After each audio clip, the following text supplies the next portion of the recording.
ಕೊಡಗಿನ ರೈತ ಆತ್ಮಹತ್ಯೆ ಪ್ರಕರಣಗಳಲ್ಲಿ ಪರಿಹಾರ ವಿತರಣೆ ಆಗ್ತಾ ಇದೆಯಂತೆ. ಐಎಎಸ್ ಅಧಿಕಾರಿಗಳ ಸಭೆಯಲ್ಲಿ ಸಿಎಂ ಸಿದ್ದರಾಮಯ್ಯ ಫುಲ್ ಗರಂ ಆಗಿಬಿಟ್ಟಿದ್ದಾರೆ.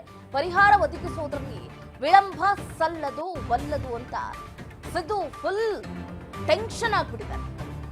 ರೈತರ ಆತ್ಮಹತ್ಯೆ ಪ್ರಕರಣಗಳಲ್ಲಿ ಪರಿಹಾರ ವಿತರಣೆ ಆಗಿದೆಯಾ ಇಲ್ವಾ ಅನ್ನೋದ್ರ ಬಗ್ಗೆ ಸಿದ್ದರಾಮಯ್ಯನವರು ಇವತ್ತು ಕ್ಲಾಸ್ ಅನ್ನು ತಗೊಂಡಿದ್ದಾರೆ.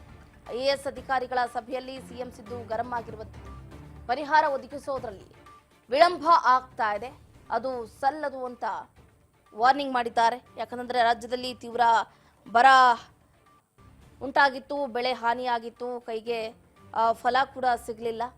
ಸಾಲದ ಹೊರೆಯನ್ನ ನೀಗಿಸಲಾರದೆ ಎಷ್ಟೋ ರೈತರು ಆತ್ಮಹತ್ಯೆಗೂ ಕೂಡ ಶರಣಾಗಿದ್ರು. 2023 ಏಪ್ರಿಲ್ 1ರಿಂದ 2024 ಜುಲೈ 5ರ ಒಳಗೆ ಒಟ್ಟು 1182 ರೈತರು ಆತ್ಮಹತ್ಯೆಯನ್ನ ಮಾಡಿಕೊಂಡಿದ್ದಾರೆ. ಕಳೆದ 15 ತಿಂಗಳಲ್ಲಿ ನಡೆದ ರೈತರ ಆತ್ಮಹತ್ಯೆ ಪ್ರಕರಣಗಳ ಸಮಗ್ರ ವಿವರಣೆಗಳನ್ನ ಕಂದಾಯ ಇಲಾಖೆ ಈಗಾಗಲೇ ಸಂಗ್ರಹ ಮಾಡಿದೆ.